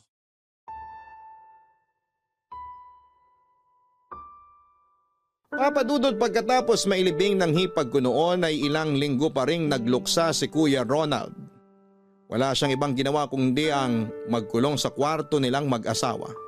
Kaya ako na rin talagang nag-aalaga noon kay Joy at aaminin ko na hindi naging madali para sa akin ang bagay na yon. Akala ko nga ay handa na talaga ako pero nag-iiba pala lahat ng plano. Kapag nandyan na yung bata, parang nagba-back to zero lahat ng mga bagay na pinaghandaan ko. O siguro kasi, ang inaasahan ko noon ay 3 kaming magkakasama sa pag-aalaga kay Joy pero ako na lang pala ang matitira noon. Ganun pa man ay pinilit ko pa rin kayanin ang lahat. Kasi walang ibang aasahan noon ang pamangkin ko, kundi ako lamang. Mabuti na lang at kahit papaano ay nagsimulang bumalik ang sigla ng kapatid ko. Tinutulungan niya na ako sa pag-aalaga kay Joy. At nang magdesisyon siyang magtrabaho sa abroad ay nag-decide na rin akong mag-resign sa trabaho ko. Doon ko sinimulan ang pagiging online seller para palaging nasa bahay lamang ako. At nang umalis na nga si Kuya Ronald para magtrabaho sa abroad, ay doon ko na mas lalong sinimulan na paikutin ang mundo ko sa pamangking kong si Joy, Papa Dudut. Papa Dudut, masasabi ko na maswerte ako kasi lumaki na mabait, matalino, malambing at sobrang mapagmahal na batang pamangkin kong si Joy. Kagaya ng inaasahan ko, binigyan niya ng kulay at saya ang mundo ko. Kaya siguro hindi na rin ako naghangad noon ng pansariling kaligayahan kagaya ng love life kasi sapat na yung nakatuon lang ang atensyon ko sa kanya. Ilang manliligaw din ang binasted ko noon kasi pakiramdam ko nakagugulo lamang sila sa pag-aalaga ko sa pamangkin ko. Naiinis na rin nga sa akin ang kaibigan kong si Josh kasi tinanggalan ko na raw ng personal na happiness ang sarili ko. Ang sabi ko naman ay ayos lang sa akin kasi masaya na talaga ako bilang tita at guardian ni Joy. 6 na taon ang lumipas mula nang mag-abroad si Kuya Ronald at nakatanggap ako ng tawag mula sa kanya. At sinabi niya na may bago na siyang girlfriend.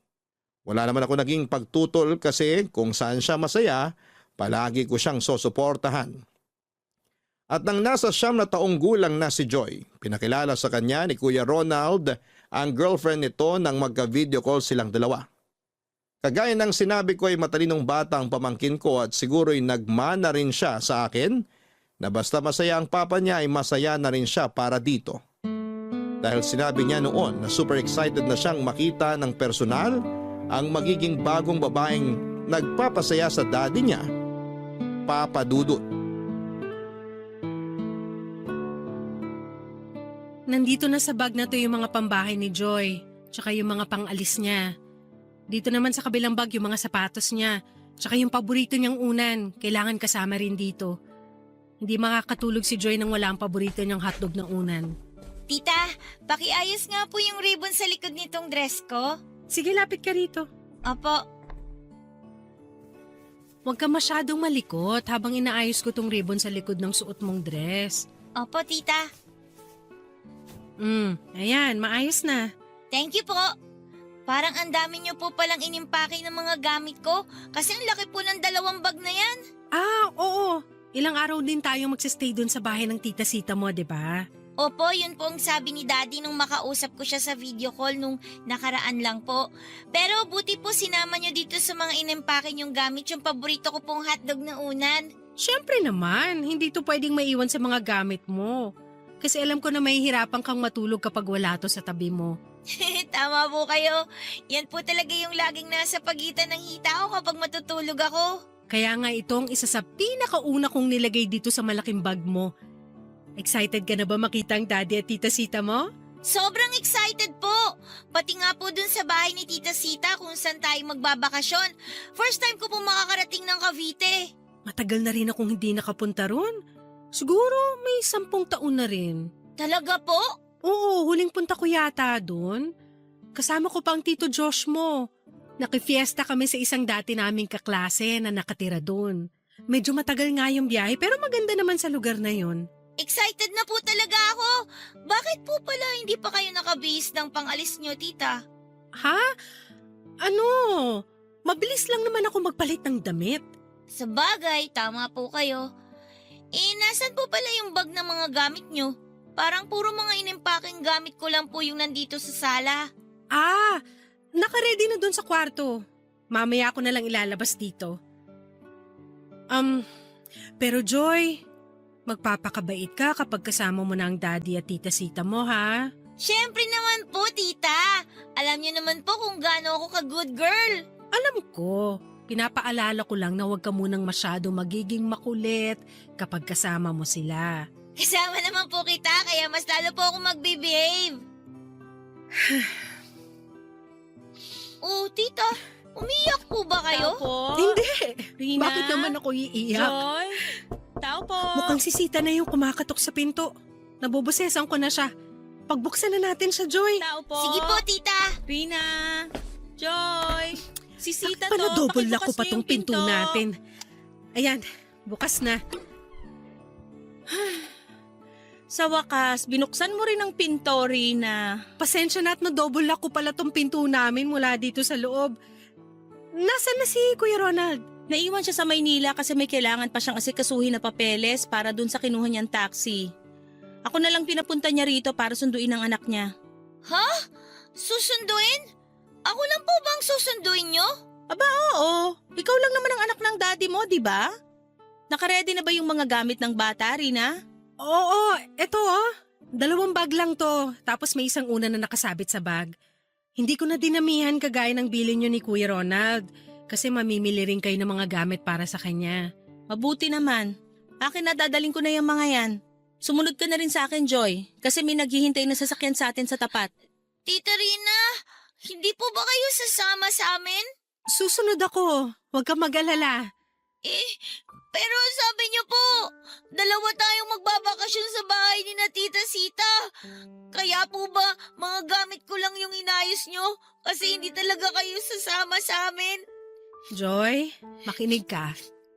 Mauuna lang kayo ng Tita Sita mo na umalis. Pero susunod ako. May kailangan lang akong asikasuhin dito sa bahay na may kinalaman sa mga binebenta ko. Pero tita... Tama na yung iyak-iyak na yan. Tara na, naghihintay na yung sasakyan. Sige na, Joy. Sumama ka na sa kanya. Susunod talaga ako, promise. Susunod ako sa iyo sa Cavite. Magpapakabait ka, ha? Huwag makulit at matigas ang ulo, lalo na sa daddy mo, okay? Opo. Basta po, susunod kayo ha. Oo, promise.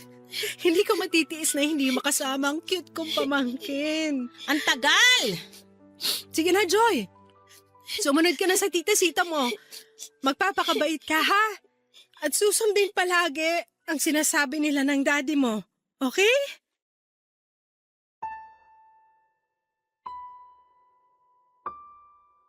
Papadudot nang sabihin ko noon kay Joy na malapit nang umuwi ang daddy niya ay sobrang excited talaga siya. Pero hindi ko binanggit yung sinabi ni Kuya Ronald na plano nilang kunin sa akin si Joy. Kasi kahit ako ay hindi ko na mai-imagine na mawawala sa bahay namin ang pamangkin ko. Ang sinabi ko sa kanya ay magbabakasyon kaming 2 sa bahay ni Sita sa Cavite. Pero alam ko na kailangan noon ni na Kuya Ronald ng oras na makasama ang bata para mas makilala sila nito.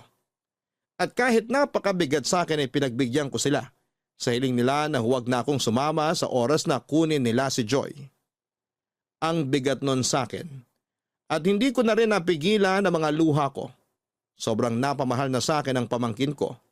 At naging pagkakamali ko siguro ay hindi ko naihanda ang sarili ko na pwede siyang kunin ni Kuya Ronald. Nakinalimutan kong hindi nga pala ako ang nanay ni Joy. Natita niya lamang ako at maliit lang ang karapatan ko sa pangangalaga sa kanya. Kaya kahit kailan, hindi ko naihanda ang sarili ko na mawala siya sa pangangalaga ko. Papa Dudut.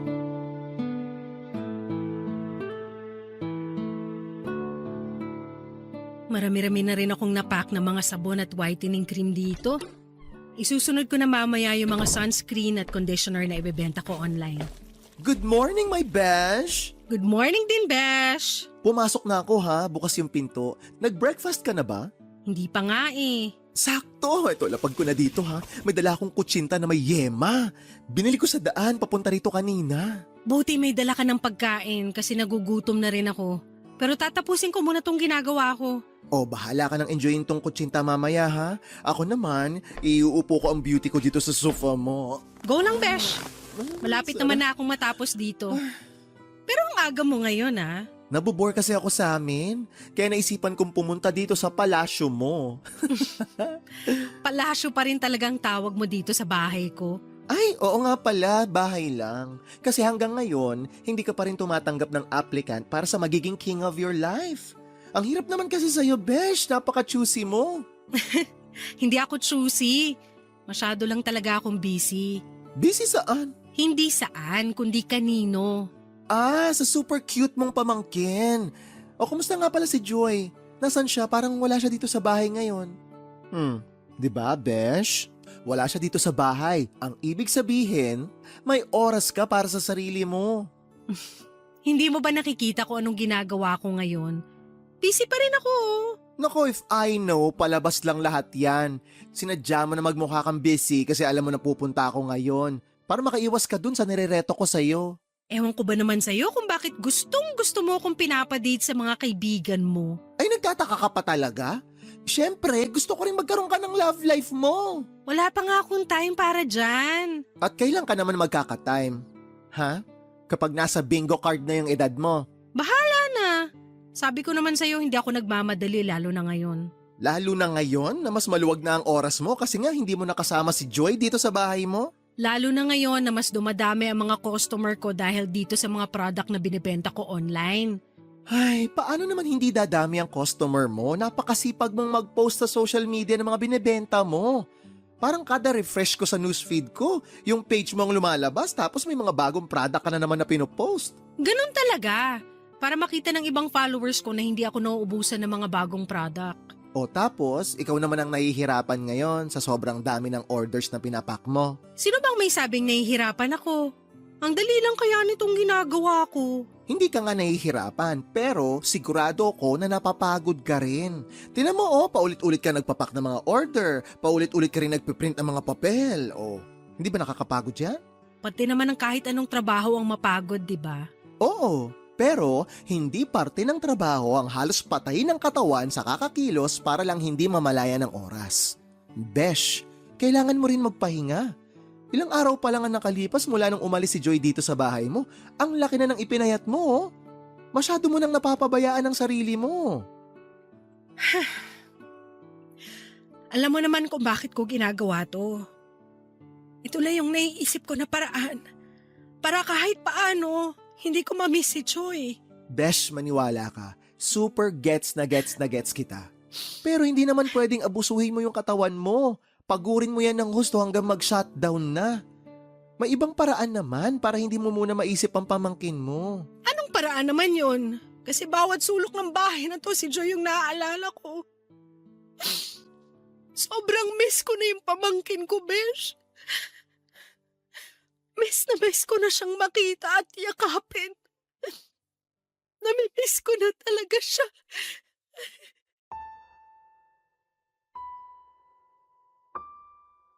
Papadudot, naging saksi ang kaibigan kong si Josh kung paano ko inalagaan at minahal ang pamangkin kong si Joy.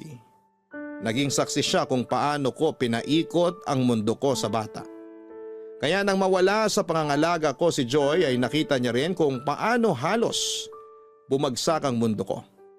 Hindi ko alam kung paano ulit mag-uumpisa noon.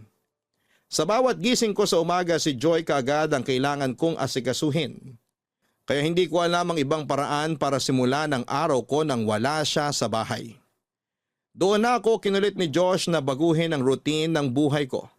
Sinubukan kong gawin yon sa pamamagitan ng pamamasyal mag-isa sa mall. Pero si Joy pa rin ang naaalala ko hanggang sa mga oras na yon. Kahit nga sa pagluluto sa bahay, pagliligpit at kung ano-ano pang bagay na pwede kong gawin. Wala akong ibang maisip kung hindi ang pamangking ko lang. Naririnig ko sa bawat sulok ng bahay ang mga tawa niya at sa gabi naman ay nararamdaman ko ang yakap niya na ginagawa niya noon bago ako matulog, Papadudot. Papadudot nang dumalaw si Kuya Ronald sa bahay at nagkausap kaming dalawa. Nangako siya na alagaan nila ni Sita ng mabuti ang pamangkin ko. Ang akala ko nga, Papadudot, nang dumating siya sa bahay kasama na niya si Joy pero gusto niya raw talagang munang masolo nila ang bata. Gusto nilang maging komportable sa kanila si Joy kaya muli siyang nakiusap na huwag muna raw akong magpakita sa bata ng ilang araw o linggo. Nang kinumusta ko naman si Joy sa kanya ay sinabi niya na nahirapan sila nung unang mga araw dahil madalas daw itong umiiyak. Hanggang sa nasanay na raw ito nang lumipas pa ang ilang araw, lalo na at mabait naman daw si Sita. Pumayag naman sila na makapag-usap kami ni Joy sa video call kahit papaano. Nag-decide na rin sila noon na hindi bumalik sa abroad pareho dahil may naipon naman na raw silang pera. Bumili ng taxi si Kuya Ronald na ginagamit niya noon sa pamamasada.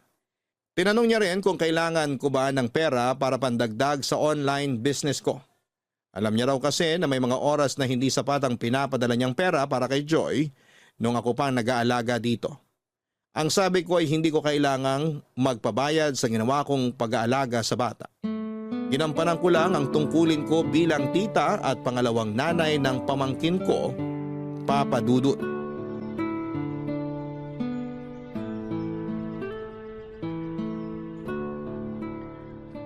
Hungary Street. Saan kaya banda dito yung bahay ni Nasita? Alam ko nasa Hungary Street yung address nila pagpasok dito sa subdivision na to eh. Baka dito na sila sa pangalawang kanto. Ay, parang ito na nga yung black na gate na sinasabi ni Joy nung minsan makausap ko siya sa video call. Si Joy yun ah. Joy! Joy! Si Tita Rina mo to! Tita Rina? Oo, ako nga to! Buksan mo na tong gate! Opo, tita. Eto po, binubuksan ko na po tong gate. Pasok po kayo, tita. Joy! Pamangkin ko! Sobrang na-miss kita! Payakap nga ako! Tita, na-miss ko po kayo. Sobra-sobra po. Kumusta ka rito kasama ng daddy at tita Sita mo? Maayos naman po ako dito. Inahalagaan ka ba nila ng mabuti? Opo, palagi po sila naghahanda ng mga paborito kong pagkain. Lalo na po yung fried chicken. Talaga? Pati ang tita Sita mo mabait ba sa'yo? Opo. Mabait naman po siya sa akin. Siya po yung palagi kong kasama kapag wala po si daddy dito sa bahay. Siya rin po yung palaging nag-aasikaso sa akin dito. Mabuti naman kung ganon. Nag-aalala talaga ako kasi baka hindi ka nila inaalagaan ng mabuti. Huwag po kayong mag-alala sa akin, tita. Kaya ko rin naman pong alagaan at asikasuhin ang sarili ko. Alam ko naman yun. Pero dapat ginagawa pa rin nilang responsibilidad nila sa'yo. Joy! Hindi ka pa rin ba tapos magdilig? Gising na po pala si Teka. Tita Sita. Sino yung kausap mo dyan Inutusan sa ka ba gate? niya magdilig ng mga halaman sa may harapan ng bahay niya? Opo, kasi ang sabi po niya, masakit daw po yung ulo niya. Kaya matutulog daw po muna siya sandali. Rina? Anong ginagawa mo dito? Dinadalaw ko lang ang pamangkin ko. Pero di ba may usapan tayo? Tita Sita, wag na po kayong magalit kay Tita Rina. Matagal ko na rin naman po siyang gustong makita eh. Pwede ba huwag kang sumasabat kapag nag-uusap ang matatanda? Bastos ka talagang bata, no? Sita, huwag mo nga sinisigawan ng ganyan ang pamangkin ko. Totoo naman ang sinabi ko, ah. Ano bang tawag mo sa batang nakikisali sa pag-uusap ng matatanda? Di ba kabastusan yon? Pero wala ka pa rin karapatan na sigaw-sigawan siya. At ano naman sa tingin mo ang karapatan mo? Baka nakakalimutan mo na nandito ka sa harap ng pamamahay ko. Tita Rina, Tita Joy, wag na po kayong mag-away. Pumasok ka na nga lang sa loob ng bahay, Joy. Kasi nakikisali ka sa pag-uusap namin ng talakera mong tita. Kung may talakera man dito, ikaw yon at hindi ako. Kahit magsukatan pa tayo ng bibig dito, doble ang laki ng bibig mo sa bibig ko. Ang kapal talaga ng mukha mo magsalita ng ganyan. Baka gusto mong ipabarangay kita ngayon na. Tita Sita, huwag niyo na pong ipapabarangay si Tita Rina. Tumigil ka na nga sa kakaiyak mo diyang bata ka at pumasok ka na sa loob ng bahay. Pasok! Pero gusto ko pa po makausap si Tita Rina. Sige na, pumasok ko na muna sa bahay niyo, Joy. Mukhang hindi titigil kakatalak yung tita Sita mo hanggat hindi mo siya sinusunod. Sige po, Tita. At ikaw, umalis ka na rin dito bago pa ako tumawag ng barangay tanod. Matuto ka rin sanang tumupad sa usapan para hindi nagugulo yung isip ng bata. Papa Dudut, pinilit ko namang maging okay mula nang mawala sa pangangalaga ko si Joy. Pero hindi talaga ganon kadali ang lahat dahil nakasanayan ko nang kasama siya sa bawat oras na lumilipas noon sa buhay ko. Nung mawala nga siya sa bahay ay napapatanong ako sa sarili ko kung para saan at para kanino ba ako dapat na mabuhay. Mabuti na lang din at nandyan pala ang kaibigan kong si Josh para aliwin ako kahit papaano. Siya ang nagpapaalala sa akin na may sariling buhay ako na dapat asikasuhin. Tinawagan naman ako ni Kuya Ronald at pinagsabihan tungkol sa nangyaring pagpunta ko sa bahay nila. Ayaw niya na raw sanang maulit yon dahil parang nagugulo lang daw talaga ang isip ng bata. Pero paminsan-minsan naman ay pinapakiusap niya sa akin si Joy kapag tumatawag siya sa akin. Baka sa boses ng pamangkin ko ang pananabik niya na makita ako dahil palagi siyang nagpipigil na maiyak noon. Nangako naman ako sa kanya na dadalawin ko ulit siya. At hindi ko lang nagawa yon kaagad kasi naging busy din ako sa online business ko. Nangako rin ako na bibilhan ko siya ng mga bagong keychain sa oras na dumalaw ulit ako. Kahit papaano'y narinig ko ang pagka-excite noon sa boses ng pinakamamahal kong pamangkin, Papa Dudut.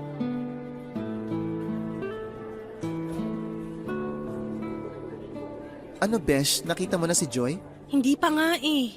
Ang dami kasing bata sa paligid. Malamang marami talagang bata dito, besh. Kasi elementary school tong pinuntahan natin.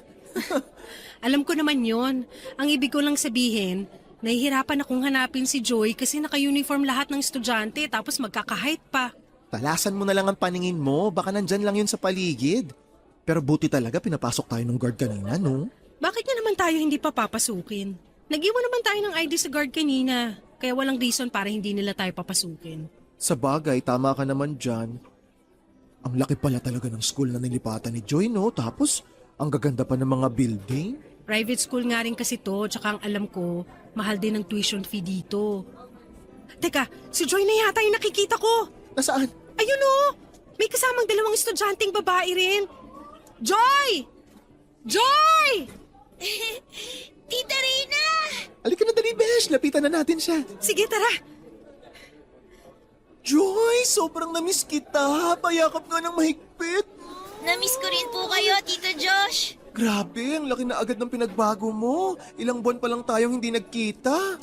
Pero sobrang cute mo pa rin talagang bata ka. Parang habang tumatagal, mas lalo ka nagiging cute. Besh! Namiss talaga kita, Besh! Joy. Baka pwedeng ako naman yung umeksena dito. Ako yung tita, di ba? Pero parang inaagawan mo ako ng moment ngayon eh. Ay, sorry, Besh.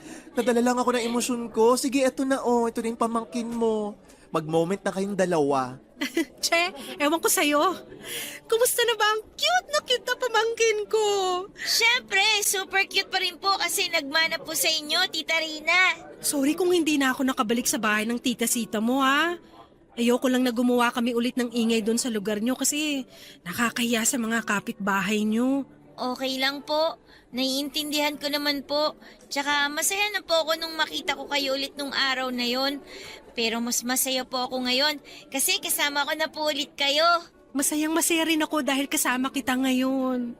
Pero parang medyo pumayat ka, Joy. Oo nga. Pinapakain ka ba ng maayos sa bahay nyo? Opo. Palagi po nagluluto ng masarap si Tita Sita eh. Ah, baka masyado lang malaki sa'yo yung suot mong uniform kaya mukhang maluwag. Pero parang pumayat ka talaga kasi tingnan mo itong mga braso mo kasing nipis ng... Teka, mga pasa ba to? Ay, pasa nga. Ba't may ganyan ka sa braso mo? Po? Ano lang po. Nadapa lang po ako kaya po may ganyan ako sa braso ko. Sa magkabilang braso talaga? Opo. Yung kanang braso po, dahil nga po sa pagkakadapa ko nung nakikipaglaro po ako ng habulan sa kaklase ko. Yung sa kaliwa naman po, tumama lang po sa bagong gawang pinto ng kwarto ko sa bahay ni Tita Sita. Alam ko na maingat ka kaya parang imposibleng mangyari ang sinasabi mo. Tapos na po yung recess namin. Kailangan ko na pong bumalik sa klase. Sige, basta kung hindi maayos ang pagtrato sa'yo ng daddy mo o lalo na ng tita-sita mo, tawagan mo kaagad ako, okay? Opo, gagawin ko po yun. Alis na po muna ako kasi baka po hinahanap na rin po ako ng teacher namin. Bye po Tito Josh. Bye Tita Rina. I love you po!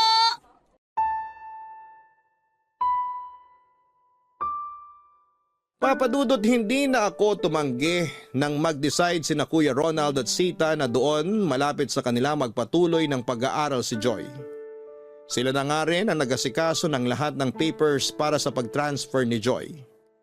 Nang halos 2 buwan na ang lumipas na hindi ko pa rin nakikita at nayayakap ang pamangkin ko. Hindi ko na napigilan ang sarili ko na puntahan siya nang walang pasabi sa kapatid ko. Sigurado kasi ako na hindi siya papayag na magkita kami ng anak niya. Hindi ko alam kung nabibrainwash lang ba siya masyado ng partner niya kaya nilalayo niya na rin ang bata sa akin. Alam niya naman na sobrang napamahal na sa akin ang pamangkin ko. Pero parang napakadali sa kanya na alisin sa buhay ko si Joy. Hindi naman yun parang pusa o aso na pinaalaga niya sa akin ng ilang taon lang. Bata yon na halos tinuring ko ng parang sarili ko na ring anak. Kaya hindi madali sa akin ang putulin ang koneksyon ko sa kanya. At may mga oras lang talaga na hindi ko mapigilan ang sarili ko na gumawa ng paraan para muling makita si Joy, Papa Dudut. Papa Dudut, hindi ko alam kung masyado lang ba akong nag-overreact nang muli kong makita si Joy sa bago niyang school. Pumaya talaga siya at may ilang mga pasapa sa mga braso niya. Kilala ko siya na maingat pagdating sa sarili niya at hindi siya lampa at hindi basta nadadapa o nabubunggo sa kahit na anong parte ng bahay. Kaya labis ang pagtataka ko nang sabihin niyang nakuha niya yon dahil may ilang beses siyang nadapa at nabunggo sa bagong gawa na pinto ng kwarto niya. Siya binabata rin ang pamangkin ko, Papa Dudut. Marami talaga ang nakyukyutan sa kanya. Singkitin din kasi ang mga mata niya na parang nawawala kapag ngumingiti o bumubungis-ngis siya. Hindi naman nabawasan ang cuteness ng pamangkin ko pero napansin ko na nabawasan ang sigla sa mga mata niya. Nandun pa rin ang saya at pananabik niya nang makita ko pero parang naging limitado na ang lahat. Parang may gusto siyang sabihin at iparating sa akin na hindi niya maituloy dahil natatakot siya. Pero nang sabihin ko yon sa kaibigan ko na si Josh, kinumbinsin niya ako na baka masyado lang exaggerated ang nasa isipan ko. Dahil sigurado siya na hindi naman pababayaan ni Kuya Ronald ang sarili nitong anak na si Joy, Papa Dudut. Besh, sure ba na pwede kang pumunta ngayon kina Joy? Siyempre naman kasi gusto ko lang dalawin yung pamangkin ko. Hindi porke tita lang ako wala na akong karapatan na makita siya. Alam ko naman yun, pero baka kasi maulit yung nangyari dati. Anong dating sinasabi mo dyan? Yung kinuwento mo sa akin na muntik na kayo magkabarangay ng soon-to-be hipag mo na talakera. Alam mo ngayon pa lang, pinagdadasal ko nang hindi ko siya maging hipag. Ay, Besh, tutulungan kita dyan. Kasi malay mo, ako pala talaga yung nakatakdang maging soon-to-be hipag mo. Baliw! Malay mo lang naman. Matagal ko na kayang bet yung kuya mo. Hindi niya lang talaga pinapansin ang beauty ko. Pero Besh, remind lang kita ha. Huwag kang gagawa ng iskandalo dun sa kanila. Please. Hindi nga promise. Nag-ipon ako ng mahaba-habang pasensya para sa talakerang yun. Okay, very good ka dyan. Malapit na rin ako sa bahay nila. Ibababa ko na tong tawag, Besh. Balitaan mo na lang ako mamaya kung nagkabarangay na kayo ha. Joke! Che, sige na, bye! Bye!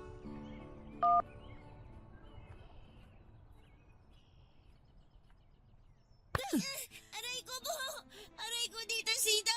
Huwag niyo na po ako paluwain ng tsinelas niyo! Masakit na po ang puwet ko! Talagang masasaktan ka para magtanda ka ng mga tama ang dapat mong gawin dito sa bahay ko! Hoy, Sita! Bitawan mo yung pamangkin ko! Ay! Kapal na mukha mo ah! Tita Rina! Bakit mo ko tinulak, Rina? At anong ginagawa mo dito sa loob ng bakuran ko? Halika dito, Joy. Magtago ka dito sa likod ko. Buti na lang bukas yung gate nyo. Pag nagkataon, hindi ko mapipigilan yung pananakit mo kay Joy. Intrimitida ka? Joy! Pumasok ka na sa loob ng bahay! Ngayon na! Huwag kang sumunod sa kanya, Joy. Halika na rito. Subukan mong suwayin ang sinasabi ko, talagang ipapabarangay ko na yung tita Rina mo! Tita Rina, sorry po pero papasok na lang po ako sa loob ng bahay. Sorry po talaga. Joy, sandali! Rina, sinasabi ko sa'yo, isang hakbang papalapit pa ang gawin mo at ipapabarangay na talaga kita! Trespassing na yung ginagawa mo! Kung may dapat na ipabarangay dito, ikaw yon, Sita! Kasi sinasaktan mo si Joy! Hindi ko siya sinasaktan! Dinidisiplina ko lang siya! Ano bang nangyayari dito? Kakababa ko lang ng jeep sa kabilang kanto. Rinig na rinig ko na agad ang mga boses niyong dalawa. Eto kasing kapatid mo, masyadong pakialamera! Pakialamera? Ako? Oo! Pinapakialaman mong ginagawa kong pag-aalaga at pagdidisiplina sa anak ng boyfriend ko! Dahil hindi tama ang ginagawa mo pananakit kay Joy! Hindi pa nanakit yon! Dinidisiplina ko lang siya! Ay, Ronald, kausapin mo nga tong si Rina. Pagod na nga ako sa mga gawaing bahay at sa pag-aalaga sa anak mo.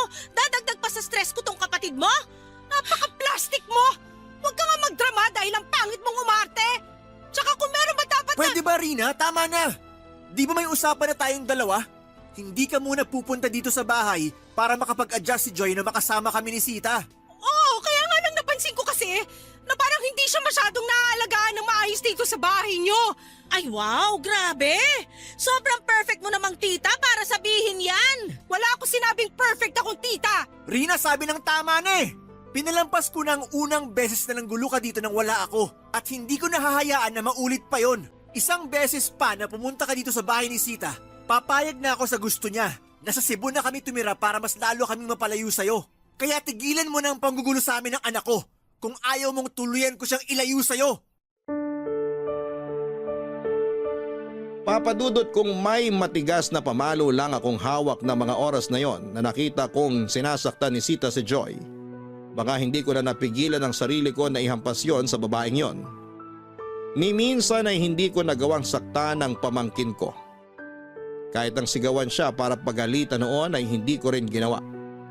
Palagi akong mahinahon sa tuwing pinagsasabihan ng pamangkin ko kapag may nagawa siyang pagkakamali. At napakasakit para sa akin na makita na sinasaktan siya ng ibang tao. Gusto ko na nga halos tumawag sa barangay noon o ng pulis kung pwede lang ng mga oras na yon. Pero pinigilan ko ang sarili ko lalo na nang takutin ako ni Kuya Ronald na ilalayo nila sa akin si Joy sa oras na gumawa ako ng gulo. Sobra ang galit at gigil na naramdaman ko noon na sobra ko ring pinigilan. Ayokong dumating sa point na tuluyang malayo sa akin si Joy. Nang pumasok na si Sita sa loob ng bahay ay saka lang ako mas huminahon noon. Dahil kumalma na rin si Kuya Ronald sa pakikipag-usap niya sa akin. Muli niyang pinaliwanag na ginagawa lang ni Sita ang responsibilidad nitong disiplinahin ng bata. Ang sabi ko naman may tamang paraan ang pagdidisiplina at hindi kasama doon ang ginagawa ng girlfriend niya. Kakausapin niya na lang daw si Sita para iwasan na maging pisikal ang pagdidisiplina kay Joy. Uminahon lang din ako sa pakikipag-usap kay Kuya Ronald nang sabihin niya. Napapayagan niya na magstay sa akin sa bakasyon si Joy Papadudot. Ito yung mga bagong damit na binili ko para kay Joy. Ito naman yung sapatos. At syempre, may mga bagong keychain din para marami siyang pagpipilian. Sana magustuhan niya lahat to. Good morning to my most beautiful besh. Para namang may iba ka pang besh, no? Sa bagay, tama ka sa sinabi mo. Upo na ako dito sa sofa ha. Go lang, besh. Pero alam mo, agree naman ako sa sinabi mo kasi hindi magiging cute si Joy kung wala siyang beautiful tita. Ay, pak na pak! Yan ang besh ko. Confidently beautiful with a heart. Alam mo ikaw, ang aga-agang hyper mo na. Ganun talaga, para buong araw akong maganda inside out. Pero in fair, nakakasabay ka ngayon sa pagiging hyper ko. Excited na kasi ako. Excited para saan? Para sa pagbabakasyon ni Joy dito sa bahay ko. Ngayon kasi siya ihahatid ni Kuya Ronald. Kaya naman pala ang daming mga damit dito sa ibabaw ng lamesa. Kapag nakakita kasi ako ng mga cute na bagay na sigurado akong magugustuhan ni Joy, binibili ko na.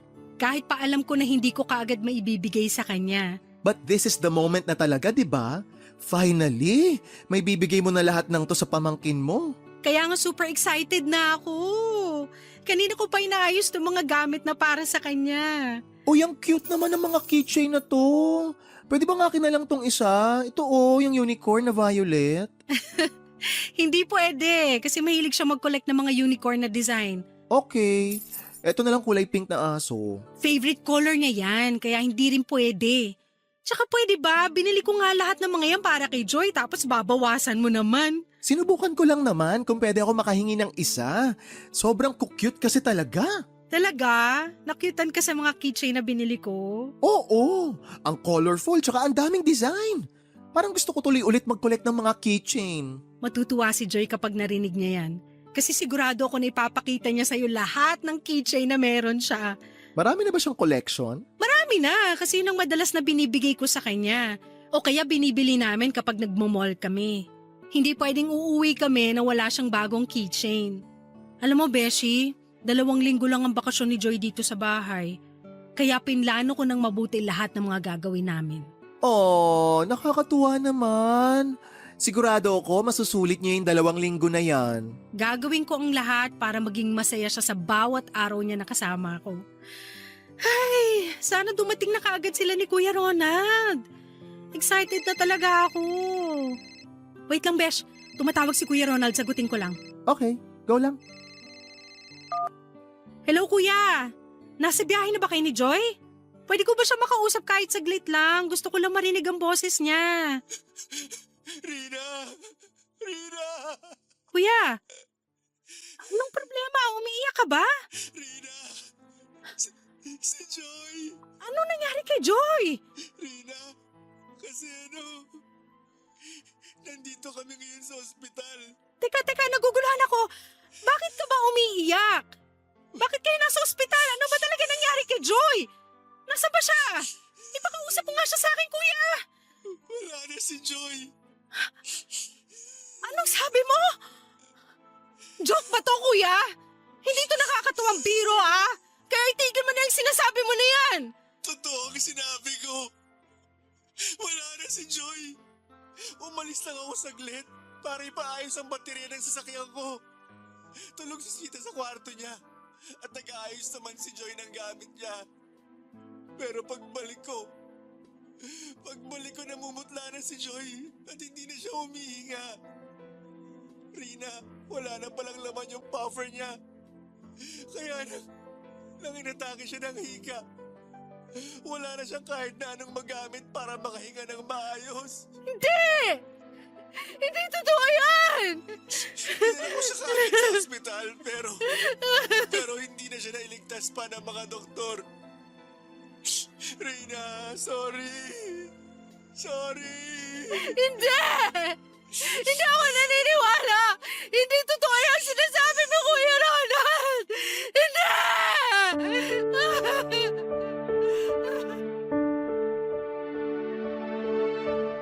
Papadudot ng sabihin ni Kuya Ronald na papayagan na niyang magbakasyon sa akin si Joy. Parang gustong lumabas ng puso ko mula sa dibdib ko sa sobrang tuwa na nararamdaman ko noon. Naluha pa nga ako kasi sa wakas ay magkakasama na ulit kami ng pinakamamahal kong pamangkin. Sobrang excited ako noon at para bang ilang taong ko siyang hindi nakita o nakasama. Ang dami ko kagad naging plano sa kung paano kami magbabanding ni Joy. Kung paano namin susulitin ang isang linggo na bakasyon niya sa akin. Kinabukasan nga noon ay bumili pa ako ng bagong unan at ilang laruan na para sa kanya. At nag-isip ng kung ano pa ang dapat kong lutuin para sa araw na yon. Nang umaga na hinihintay ko ang pagdating ni Kuya Ronald at Joy sa bahay ay gusto ko nang hilahin ng oras. Kung pwede lang para makasama ko na ulit ang pamangkin ko. Excited na ako sa mga yakap, halik at kwento niya na alam kong excited din siyang i-share sa akin. Kaya nang tumawag si Kuya Ronald, ine-expect ko na napapunta na sila sa bahay ko. Na makakasama ko na ulit ang pamangkin ko. Pero kabaliktaran pala ang nangyari. Dahil isang napakasamang balita ang dumating sa akin. Ang balita na halos magpasabog ng puso ko sa sobrang sakit na nararamdaman ko. Ni minsan sa buhay ko ay hindi ko naisip na pwedeng mangyari na maunang mawala sa akin ang pamangkin ko. Ang mas masakit pa doon ay nawala siya na parang hindi pa niya oras. Oo, naniniwala ako na hindi niya pa oras na iwan ako nang mamatay siya. Nangyari yon nang dahil sa naging kapabayaan ng mga nakapaligid sa kanya. Kaya hanggang sa mga oras na ito ay hindi ko pa rin mapigilan ang mga luha na tumulo habang tinatapos ang sulat ko na ito. Dahil ramdam ko pa rin ang bigat at sakit ng pagkawala ni Joy sa buhay ko. At sana sa pamamagitan ng sulat na ito ay mabawasan kahit papaano ang bigat na nararamdaman ko. Sana rin ay dumating ang oras na matanggap ko na kahit kailan ay hindi ko na siya muli pang makakasama. Maraming salamat po sa oras na binigay ninyo para basahin ang sulat ko. Ang inyong forever kapuso at kabarangay, Rina. Kailanman ay hindi magiging madali ang pag-usad lalo na sa mga taong nawala ng minamahal. Ilang buwan o taon man ang lumipas, para sa atin ay parang kahapon lang ang mga nangyari. Kaya take your time pagdating sa pagluluksa at pag-move on, Rina. Pero wag mo rin kakalimutan na alagaan ang sarili mo. Naniniwala ako na kung nasaan man ang pamangkin mong si Joy ngayon, hindi niya gugustuhin na makita ang gabi-gabi kang umiiyak nang dahil sa kanya. Unti-untiin mo ang pagtanggap na nasa mabuting kalagayan na si Joy at mas mapapanatag siya sa oras na matanggap mo ang pagkawala niya at tuluyang maging maayos na ang buhay mo. Hanggang sa muli, ako po ang inyong si Papa Dudut sa mga kwento ng pag-ibig, buhay at pag-asa sa Barangay Love Stories #1.